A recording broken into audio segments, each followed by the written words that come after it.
Bom dia! Hoje é segunda-feira, 14 de agosto e começa agora mais uma edição do Bom Dia Baixada.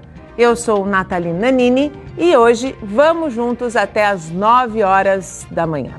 A vaidade feminina e a masculina alimentam um mercado em ascensão que movimenta mais de 38 bilhões de reais por ano no país, segundo a Associação Brasileira da Indústria de Higiene Pessoal, Perfumaria e Cosméticos. Entre 2010 e 2015, o número de registros de microempreendedores individuais nesta área teve um crescimento de 567%, passando de 72.309 para 482.555 em janeiro de 2016, segundo dados do Sebrae. Começamos a semana falando sobre o mercado de estética. Para tratar do tema, o Bom Dia Baixada recebe a dermatologista, doutora Valéria Fusari. Doutora Valéria, seja muito bem-vinda ao nosso programa. Muito bom dia. Eu agradeço. Bom dia, bom dia. E também o cirurgião plástico Oswaldo Saldanha. Doutor Oswaldo, é um grande prazer tê-lo aqui na nossa bancada. Bom dia. Nós que agradecemos. Bom dia. E você que acompanha o programa pode participar pelo nosso WhatsApp, que é o 13 98877 9496, ou pela nossa fanpage, onde nós também já estamos ao vivo. É só mandar sua mensagem de texto ou seu vídeo pra gente. O mercado de estética é um mercado bom o ano inteiro? De inverno a verão, doutora? O mercado de estética é um mercado que está, como você mesmo descreveu agora, crescente, a galope, em todos os setores de estética. Então, nós vemos essa coisa fervente todo ano. A preocupação quando a gente vê o crescimento de um segmento, seja ele qual for, são os cuidados que as pessoas que buscam esses segmentos devem ter. Me chamou muito a atenção o dado do crescimento de microempreendedores individuais, num período curto, se a gente for analisar, né? São 6 anos, de 72 mil para quase 500 mil. Quando a gente fala, por exemplo, da cirurgia plástica, doutor, uma pessoa que quer fazer um procedimento, quer fazer uma cirurgia, quais cuidados ela deve ter quando ela busca esse procedimento? É o profissional. Isso é uma pergunta muito importante, porque a gente vê esse crescimento, a coisa às vezes pode perder o controle. Então é muito importante que o paciente, ao procurar o profissional, ele busque a qualificação desse profissional, né? Então a gente sempre recomenda buscar informações, aconselhamentos com médicos, médicos da família, médicos amigos, e buscar, no caso da cirurgia plástica, no site da sociedade, ver se esse médico ele é credenciado, para ver a formação desse médico. Claro que tudo isso não é uma garantia de resultado, mas a possibilidade de errar é muito pequena. Buscar o profissional qualificado. Hoje, há uns anos atrás, a gente viu aquele boom da cirurgia plástica em busca do corpo perfeito, né? Muito levado pela mídia, enfim. E mulheres, mais mulheres, mas eu acredito que homens também, buscando as intervenções cirúrgicas para ir em busca de um corpo perfeito. Isso ainda continua ou já há uma acomodação desse cenário, doutor? A gente brinca assim, a cada 2 anos aparece uma novidade. Estava falando com a Valéria agora antes, não existe milagre, não existe coisa que surja do dia para a noite. Geração espontânea, a gente sabe há muitos anos que não existe.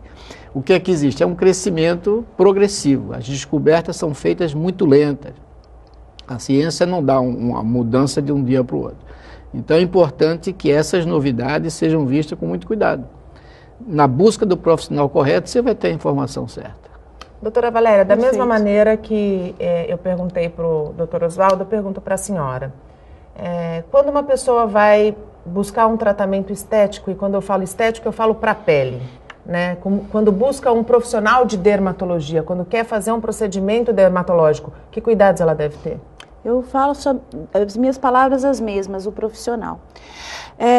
Enfim, a gente como você mesmo colocou, existe um interesse muito grande de empresas em vendas, não só de produtos, mas de equipamentos, de tratamentos. E existe uma demanda muito grande na população. Sim. Então, o profissional que intermedia essas duas fontes, tanto as empresas quanto a população, precisa ter não só a ética e boa-fé, então vamos colocar que todos a tenham, tá? Mas precisa ter também conhecimento e formação para poder negar o que não condiz com a realidade.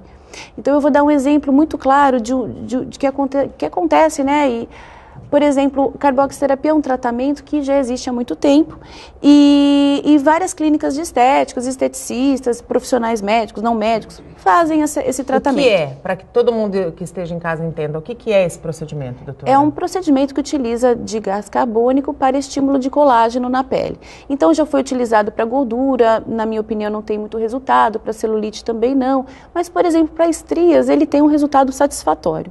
Porém, olha que interessante, eu via que as pacientes chegavam infelizes para mim, olha, já fiz esse tratamento e não teve resultado. E aí quando eu fui questionando, eles tinham feito uma vez por semana e as clínicas passando essa orientação.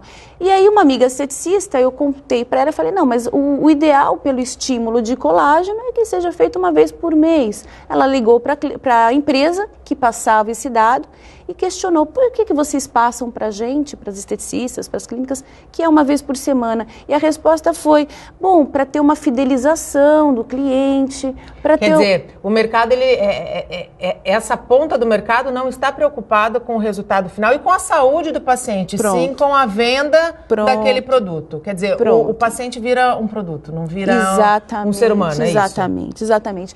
Então, naquele momento eu falei, não, mas está errado. O ideal é que seja feito desta forma. E quando eu for olhar ao redor, eu não conheço nenhum lugar aqui no Brasil que faça da forma correta. Falta fiscalização nesse sentido, porque assim, quando a gente está dando um exemplo simples, né, de um procedimento que, via de regra, não oferece tanto risco, porque qualquer procedimento tem um risco, a gente sabe que tem risco. E a gente vê outras tantas coisas acontecendo e sendo feitas a partir do momento pensando da mesma maneira que a senhora está colocando. A indústria é muito mais preocupada na venda do que no paciente. Como é que a gente consegue controlar? Existe uma maneira de se controlar esse tipo de situação? Só com informação de profissionais éticos que tenham conhecimento e possam estar passando isso individualmente para cada pessoa, porque infelizmente não existe uma forma de controle. Quando a gente pensa em, pegando o gancho, doutor, do que o senhor disse, que não existe um milagre do dia para a noite, né? Que a medicina, ela caminha a passos largos, mas as descobertas, elas são bastante cuidadosas. Do ponto de vista da cirurgia plástica, hoje o que há de maior novidade no mercado de cirurgia plástica? Se é que a gente pode dizer isso, né? É difícil. Você falou agora há pouco sobre o efeito Barbie, né? Que é aquela busca da perfeição. Isso, graças a Deus, teve um boom, né? Boom e as coisas vão acomodando. As técnicas também são assim. São revisitadas, né? As técnicas, às vezes, vários cirurgiões estão procurando uma definição de um melhor resultado, de uma segurança, porque o que se busca hoje mais do que o resultado é a segurança do paciente. Sim. Isso é o mais importante.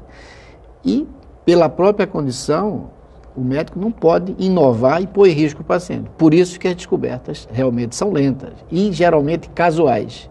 Está se buscando uma coisa e se encontra outra. Na verdade é assim, porque o que é que se busca nesses últimos 15 anos? São cirurgias menos invasivas. Sim. São cirurgias onde a morbidade, a gente chama morbidade, é aquela técnica que você tem mais possibilidade de complicações. Então busca-se menor complicação. E aí tem que se buscar uma técnica menos invasiva. Mas essa técnica menos invasiva não pode prejudicar o resultado. Sim. Então,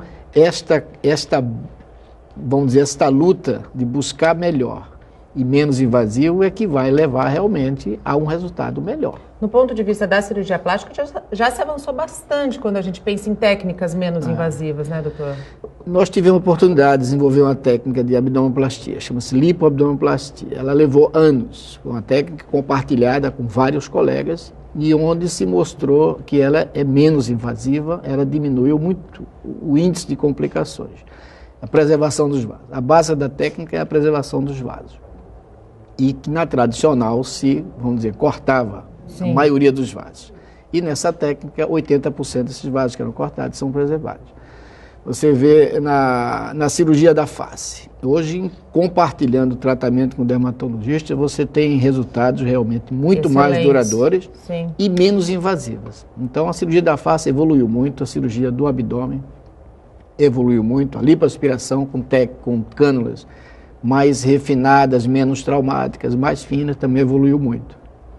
Doutora, quando o doutor Oswaldo diz o trabalho, eu posso dizer em parceria, né? Porque é extremamente importante que as classes se conversem, né?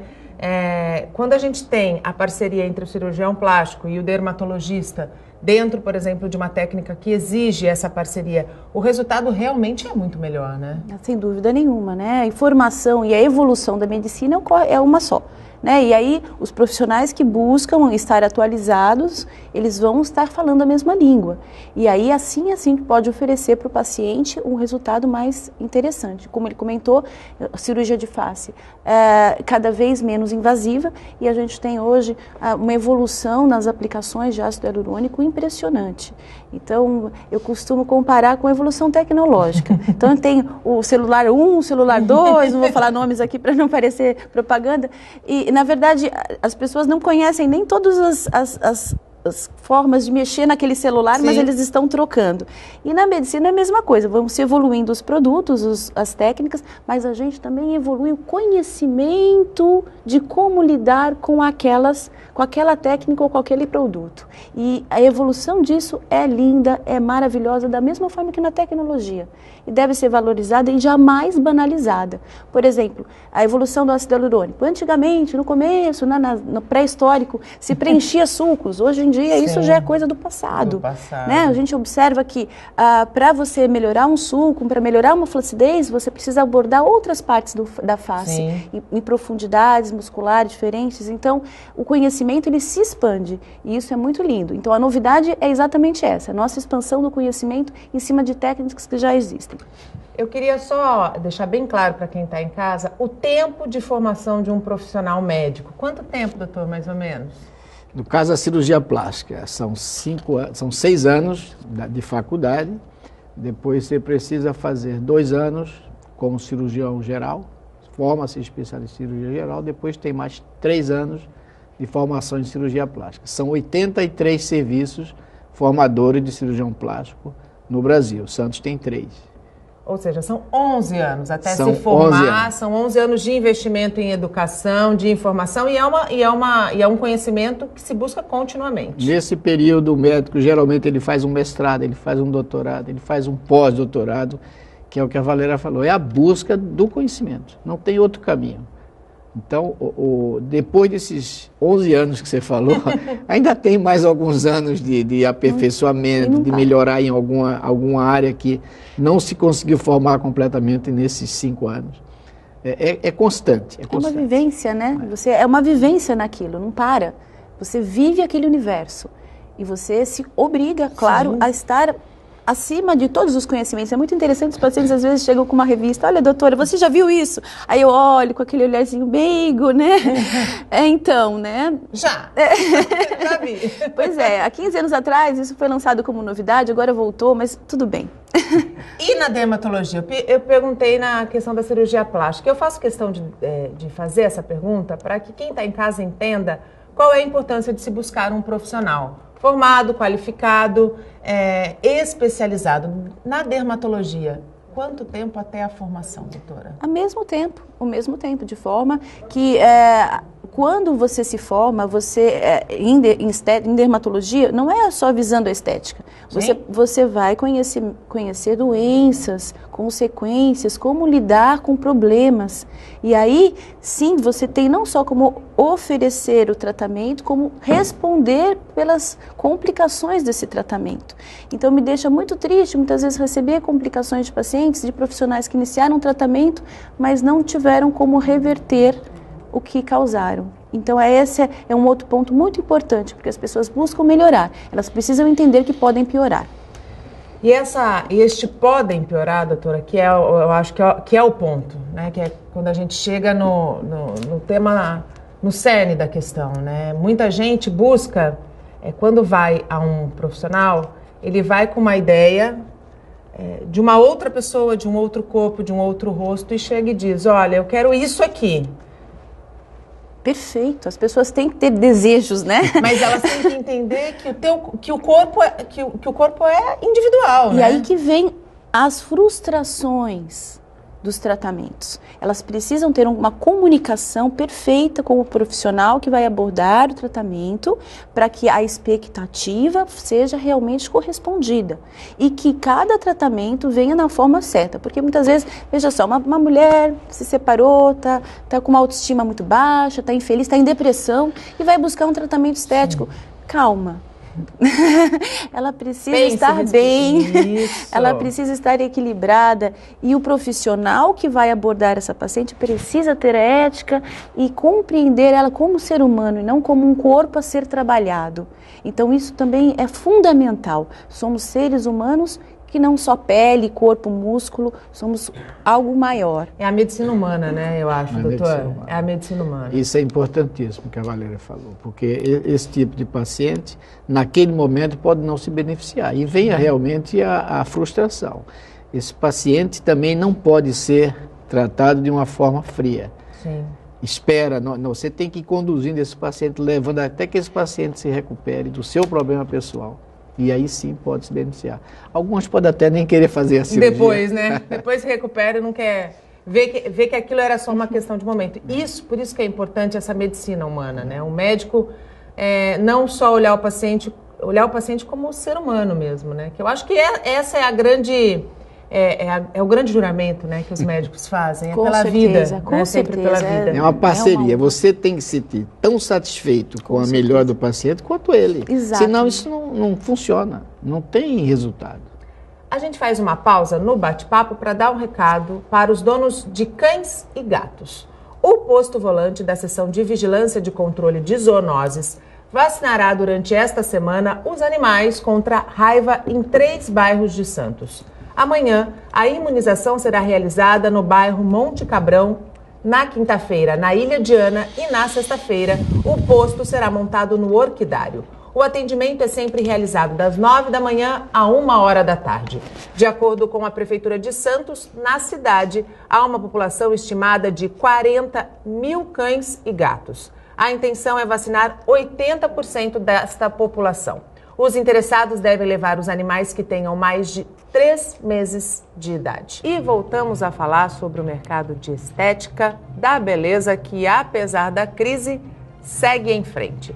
Hoje comigo a dermatologista Valéria Fusari e o cirurgião plástico Osvaldo Saldanha. Você pode participar pelo nosso WhatsApp, que já está liberado, e também pela nossa fanpage no Facebook.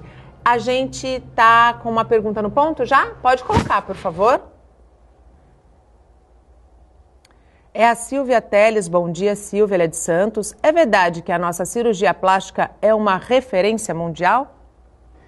É verdade. Ouve-se muito, né? A mídia fala muito que a Sociedade Brasileira de Cirurgia Plástica é a segunda sociedade no mundo. Mas em termos de qualificação, nós estamos no topo. Isso é muito bom, né? Isso traz uma segurança para quem procura os serviços.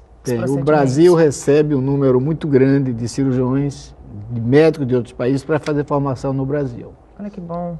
E agora, no último Congresso Nacional em Fortaleza, em novembro, nós lideramos um fórum sobre segurança do paciente com 31 países, como Estados Unidos, Alemanha, Inglaterra, Espanha, Itália, países de grande referência, França, onde foi discutido o documento que a sociedade fez sobre um protocolo de segurança. E nesse protocolo de segurança, o que ficou estabelecido, doutor?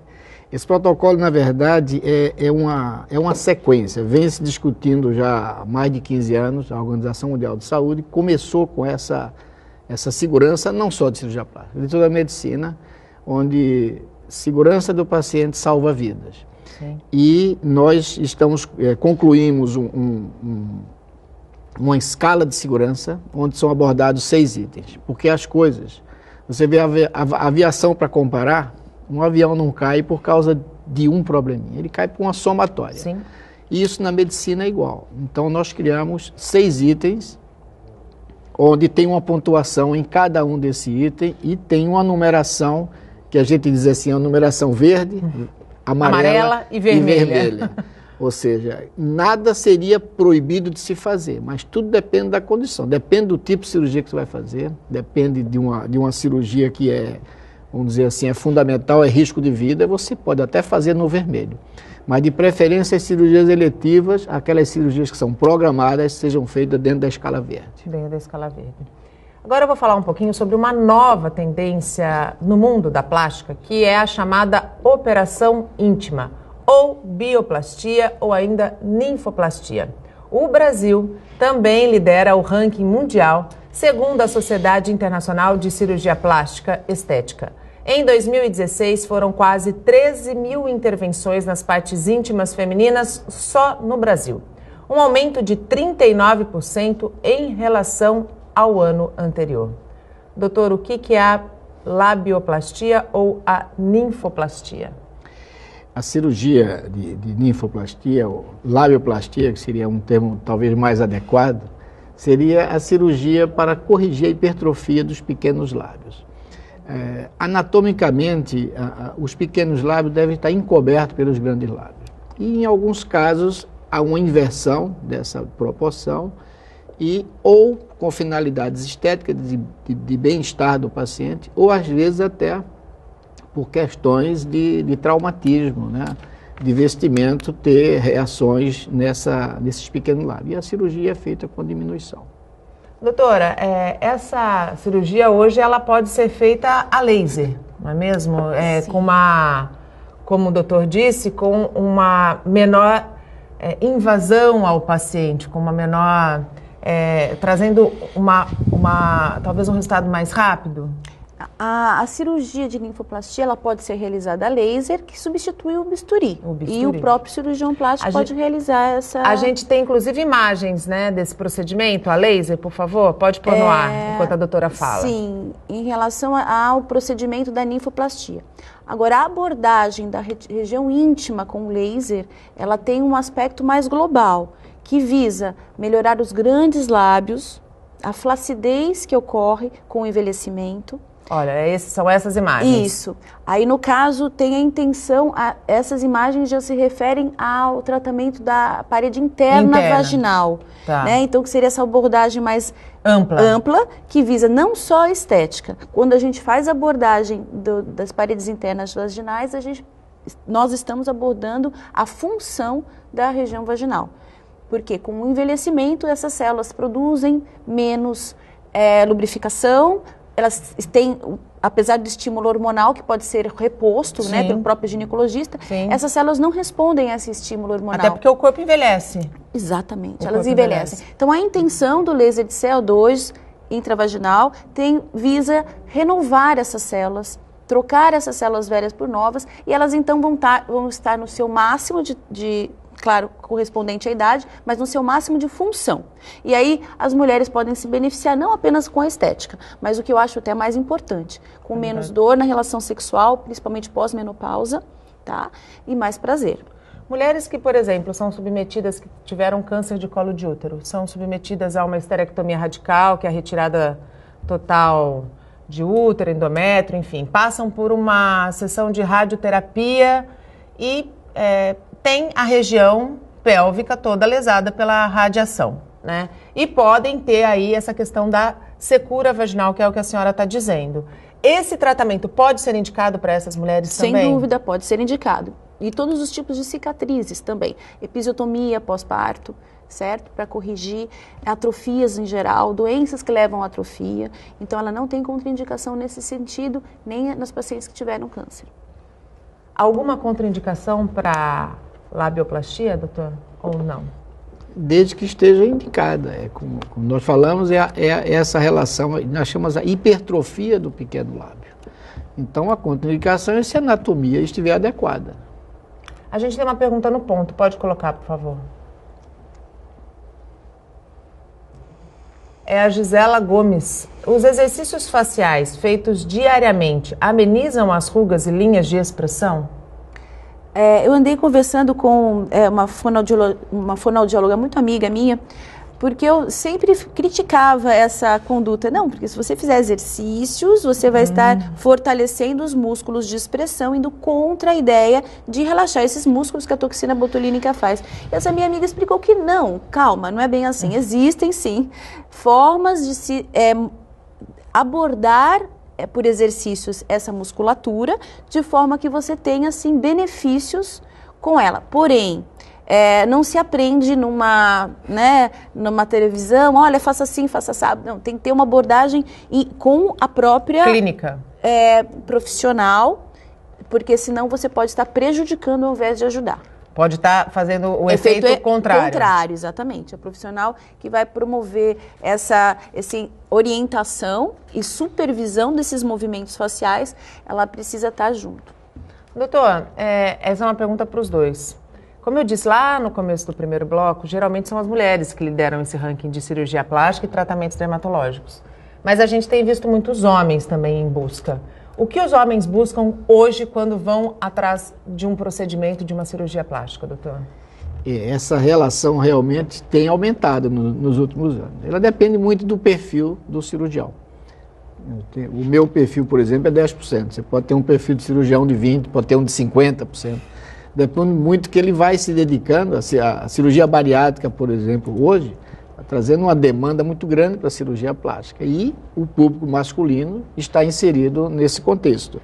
Mas a cirurgia mais fora da bariátrica são cirurgias de nariz, cirurgia de face, rejuvenescimento facial, pálpebras, né, as blefaroplastias, ginecomastia, que é o aumento da glândula mamária acima do normal nos homens, e geralmente isso é feito antes da adolescência, mas alguns pacientes com mais idade têm se beneficiado também. Inclusive, a ginecomastia, especialmente quando é unilateral na fase adulta, ela tem grande risco de malignizar. Então, é uma indicação formal. Formal. Do ponto de vista da cirurgia bariátrica, que é inclusive até uma das dúvidas de um dos nossos câmeras aqui, quando um paciente é submetido a uma cirurgia bariátrica, ele geralmente emagrece muito, né? Esse é o objetivo da cirurgia, inclusive. E a pele, ela fica flácida. Quais são os procedimentos? Quando uma pessoa chega no momento da intervenção cirúrgica, quais são os procedimentos que geralmente são usados nessa cirurgia? Praticamente quase que todos, né?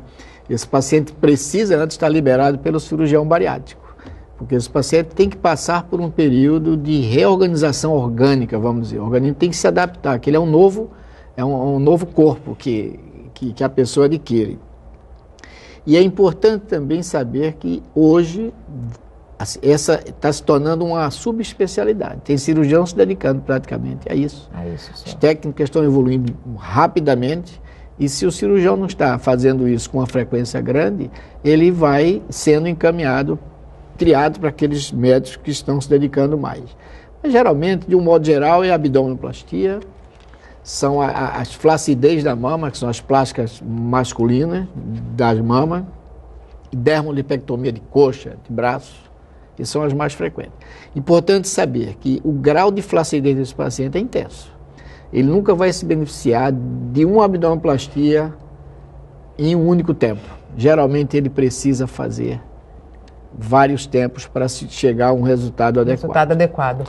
E a dermatologia, ela é parceira, né, nesse procedimento? Exatamente, porque com o desenvolvimento das técnicas de laser, principalmente laser, que eu adoro bastante, gosto bastante, CO2 fracionado, nós conseguimos, então, recuperar essa pele, né? Tratar a cicatriz, melhorar toda a vascularização, a circulação, a oxigenação, a nutrição desse tecido. Então, é um tecido que passa a trabalhar muito melhor. Ele pode ser recuperado. Exatamente. E antes e pós-cirúrgico. Sim. Tá? Doutora, voltando um pouquinho à cirurgia íntima. Quando a gente fala do uso do laser, a gente sabe que é preciso também o acompanhamento de uma fisioterapeuta. É isso? Para fazer uma fisioterapia pélvica. Por que isso é importante? eu indico sempre essa abordagem muscular para podermos otimizar os resultados. Então, a fisioterapeuta que se especializou em fisioterapia pélvica, ela pode orientar o paciente a abordar, né, avaliar e abordar a musculatura desse assoalho pélvico com equipamentos que medem a força muscular e com exercícios que ela vai orientar, inclusive junto na sessão, a serem realizados para que esse assoalho pélvico possa então ter uma função e responder bem também nos casos de incontinência urinária, que é uma das indicações para o laser intravaginal, desde que se visa aumentar o colágeno e o tecido de sustentação desse assoalho pélvico. Para quem está em casa entender, porque todo mundo, a mulher principalmente, se preocupa muito com essa questão da incontinência urinária. Quando uma pessoa tem essa indicação, antes ela deve passar por um médico. O ginecologista é um profissional que precisa estar de frente nesse acompanhamento da sua paciente e vai avaliar o tipo de incontinência urinária. Quando essa incontinência for de esforço e for por flacidez do assoalho pélvico, então a indicação de tratamento com a fisioterapeuta e a associação do tratamento a laser, então pode oferecer um resultado muito interessante, então fazendo com que casos moderados e leves de incontinência urinária consigam se reverter até totalmente. Em quanto tempo uma paciente submetida ao procedimento a laser, ela tem o resultado? O resultado é rápido, então o laser intravaginal pelo edema que provoca imediato, ele dá um resultado onde a paciente sai muito satisfeita inicialmente, mas que com o passar das semanas regride um pouquinho. Depois da terceira sessão, isso começa a se fixar, porque já houve um estímulo de produção de colágeno, o tecido de sustentação dessa região é outro, então você tem então um resultado bem mais visível e a paciente bem satisfeita. É indolor? Indolor, isso é o melhor. Essa é a melhor pergunta de todas. Essa é a pergunta que todas as mulheres isso dói? Não é indolor, o desconforto é apenas a introdução daquela ferramenta. Da cânula. Não é bem uma cânula, né? Seria um suporte para a ponteira do laser, que é esterilizado, claro, é importante falar isso, com autoclave, de cliente para cliente, paciente para paciente, mas não, ele não traz nenhuma dor. Nem pós-aplicação do laser? Nem pós-aplicação, e vida sexual pode retornar depois de uma semana da aplicação. Aí chegamos ao último bloco do nosso programa. Antes de retomarmos a nossa discussão central, eu vou falar um pouquinho de esporte. Afinal, o troféu José Finkel, realizado aqui no Parque Aquático da Unisanta, terminou com importantes conquistas para os atletas sicilianos. A atleta mais eficiente da competição foi novamente Joana Maranhão. A nadadora de 30 anos, da Unisanta, terminou o torneio com 160 pontos, 20 a mais do que o segundo colocado, Brandon Almeida, do Corinthians, que terminou com 140. O Pinheiros foi o campeão geral da competição, com 2.469 pontos. O Complexo Santa Cecília de Educação ficou em terceiro lugar no ranking, com 1.751 pontos. Todos os envolvidos nesta competição estão de parabéns. E voltamos ao nosso tema central. Para quem está chegando agora, o assunto que abre a nossa semana é o mercado de estética. Aqui comigo a dermatologista Valéria Fusari e o cirurgião plástico Osvaldo Saldanha. Eu queria falar um pouquinho agora sobre a questão da cirurgia plástica e da dermatologia para efeitos corretivos. Muitas vezes, as pessoas que procuram um médico ou dermatologista ou cirurgião plástico, eles não querem uma intervenção estética pela estética. Eles buscam uma intervenção em virtude de algo que precisa ser corrigido, devolvendo assim a qualidade de vida para o paciente. Como é que está esse segmento da cirurgia plástica, doutor? A cirurgia reparadora é assim, vamos dizer, uma cirurgia mais reparadora e uma cirurgia mais estética. Hoje, quando eu falo hoje, há 15 anos atrás, o Conselho Federal de Medicina aprovou uma resolução onde não se distingue a cirurgia plástica, estética ou reparadora, porque elas andam juntas. O cirurgião plástico, por exemplo, é fundamental a formação dele na reconstrutora. O médico precisa tratar feridas, precisa tratar queimados, precisa fazer reconstruções. Depois que ele está bem treinado nisso, é que ele vai fazer a cirurgia estética. Ele precisa ter mão, precisa ter treinamento E como falou a Valéria, ele tem que saber tratar as complicações, porque não é só fazer a cirurgia, é saber tratar as complicações. E a cirurgia reparadora é o treinamento fundamental. Nós vemos assim, você faz uma rinoplastia, por exemplo, você não pode pensar somente que aquele nariz vai ficar harmônico, vai ficar perfeito, não. Você tem que tratar dessa forma, mas visando a função. Então é aquilo. Você deixa o nariz bonito e o paciente não respira. Né? Do que adianta, né? Do mesmo jeito, você faz uma reconstrução de mama, você tem que trabalhar da forma estética daquela mama. E isso é que uma sempre colabora com a outra. Eu sempre costumo dar um exemplo da junção das duas. Né? São indissolúveis. A reconstrução de face, com transplante de face, que era uma coisa que... Inimaginável, Inimaginável. Né? Inimaginável. É uma complexidade. Se fazer um transplante de um órgão, é diferente, porque no transplante da face você leva vários órgãos juntos. E aquilo foi possível, né? E nós pudemos trazer o cirurgião primeiro que fez no Brasil, com a mensagem da paciente na época para o nosso congresso. Então vocês vejam, foi um tratamento estético de um problema reconstrutor. Então ali é realmente a união das duas coisas. Quando, pegando o gancho do transplante da face, né, que realmente era inimaginável a gente pensar que um rosto pudesse ser transplantado, né? Quando houve o sucesso da cirurgia, como que a medicina recebeu isso? A princípio, assim, isso é impossível. Foi uma coisa chocante, mas é aquela coisa que nós falamos no início. O mundo estava trabalhando para aquilo. A execução da cirurgia é muito simples.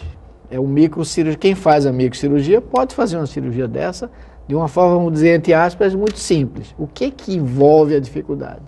É a incompatibilidade genética. Então, você tem que ter um paciente que faleceu, que tenha aquela mesma, mais próximo compatibilidade genética. E depois, a casualidade, o momento, né? Você está preparado para todo aquele processo, toda aquela logística. Mas nem isso tudo não é o mais importante. O mais importante é o custo desse paciente e o tratamento dele que vai passar depois. Ele tem que tomar drogas para o resto da vida. Para o resto da vida. E são drogas caras e que dão baixa de imunidade desse paciente. Quando eu fiz Trazem efeitos colaterais. Completamente. Então, esse paciente é vigiado o resto da vida. O resto da vida dele. Quando nós tivemos coincidência, foi na minha gestão de presidente da sociedade, nós trouxemos o francês, o chinês, que estava também já começando a fazer, e o americano, que estava pronto para fazer. E eu fiz a mesma pergunta para os três. Por que é que não saiu o segundo ainda? Era um ano depois, não tinha saído o segundo. E ele confessou que foi uma casualidade incrível de Deus, né, que botou naquele momento aquilo ser um sucesso. Porque se tivesse um fracasso, essa cirurgia ia retardar muitos anos. E coincidia da compatibilidade genética. O chinês, então ele falou, o difícil é você encontrar isso. O chinês disse que não, que o país dele ele podia fazer como quisesse, ele estava conversando. E o americano disse que era o custo financeiro. Então você veja, de cada país diferente, cada um tem uma visão do mesmo problema. O custo financeiro e o tratamento do paciente realmente é o mais difícil. No Brasil, a qualidade de vida desse paciente, além do custo, também tem que ser levada em consideração, né, doutor? O Brasil ainda não fez, mas está pronto. Está pronto para fazer. Se nós temos os melhores cirurgiões do mundo aqui, né, estamos prontos para fazer. Doutora, do ponto de vista também da dermatologia, quando a gente fala não só da questão estética, né, não só da ruguinha que quer puxar, da beleza que está se buscando, a dermatologia também trata dessa parte reconstrutora, né, doutora? Sim, sem dúvida nenhuma. A parte de cicatrizes, todas as cicatrizes compreendem uma reconstrução. E o desenvolvimento, mais uma vez, dos lasers nos proporciona isso. Eu lembro que há 20 anos atrás, quando eu me formei, nós, dermatologistas, não prometíamos, nem ia fazer uma cirurgia de um tumor de face, de um câncer de pele. E aí eu olhava para o paciente e falava, vai ficar uma cicatriz. Hoje é um prazer dizer que não vai ficar uma cicatriz, a gente pode estar corrigindo a cicatriz também. O laser foi uma grande evolução na dermatologia, Foi uma né, grande doutora? evolução. Quando eu falo não vai ficar, né, eu estou exagerando, mas assim, o resultado estético muito bom. É infinitamente melhor. E a abordagem, a visão estética do dermatologista, que antes apenas corrigia os problemas, as doenças, enfim, ela mudou para melhor nesse sentido. Que além de corrigir o problema, a gente também aborda a parte estética de uma outra forma. A gente tem mais uma pergunta, pode pôr na tela, por favor? É a Maria do Carmo de Santos. Já existe alguma pesquisa para a utilização de célula-tronco na plástica restauradora? Esse é o grande... divulga-se tanto célula-tronco, mas nós ainda estamos muito longe de um tratamento. Existe muita promessa, nós sabemos que o tecido gorduroso é onde tem mais célula-tronco, mas você imagina, se você vê a microscopia de uma célula-tronco, aí você vê a dificuldade de se juntar 1 quilo de célula-tronco para se injetar numa região para ter um resultado, vamos dizer, de forma. Eu vejo mais para tratamentos de doenças tipo diabetes, lesões nervosas na cirurgia plástica, que você precisa de células, né? São microscópicas, e você pode dar um resultado. Uma regeneração nervosa, uma microcirurgia de nervo. Sim. Eu acredito que vai começar por aí, até que isso evolua mais. Neuropatias, por exemplo. Neuropatias, exatamente. Para chegar na cirurgia plástica ainda demora alguns anos. Para dizer assim, eu faço um enxerto de célula-tronco, isso é um pouco de fantasia. A gente injeta gordura, né? Porque a gordura sim, é um tecido, hoje é um órgão, né? Sim. A gordura é um tecido, é um órgão, é considerado um órgão. Então a gente trata com lipoaspiração, trata a gordura, reinjeta em algumas regiões, a face hoje, não se faz face mais sem encher de gordura.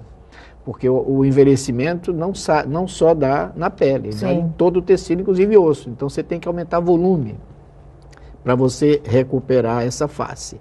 Agora, você está injetando gordura, você não está injetando célula-tronco. A célula-tronco vai junto. É bom que isso fique claro, né, doutor? É bem bom que isso fique claro.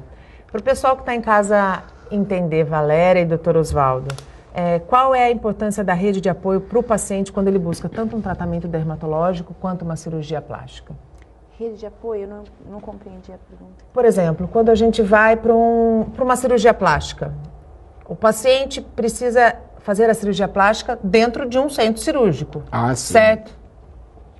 Isso é importante. É aquela coisa da segurança que nós falamos. Esse paciente tem que estar sabendo onde ele está operando. E tem que ter informação. Claro que os hospitais, dificilmente você vai ter um hospital fora desse padrão. Mas se você for operar em ambientes fora hospitalares grandes, você tem que ver se essa clínica está aprovada pela Anvisa. A Anvisa é o órgão que faz a vistoria e vê se aquela clínica está adequada para ter aquele tipo de cirurgia. No caso da dermatologia, doutora? Da dermatologia, a rede de apoio é familiar, né? Os familiares dos pacientes que estão fazendo um tratamento, eles precisam estar também apoiando esse paciente, porque é muito interessante. O paciente vem, faz um tratamento, vai para casa, ele sai feliz e contente, daqui a pouquinho já começa a primeira ligação. Então, doutora, tá roxo. E meu marido tá me enchendo, ele tá preocupado aqui, ele não tá gostando desse roxo. Bom, é o seguinte, né?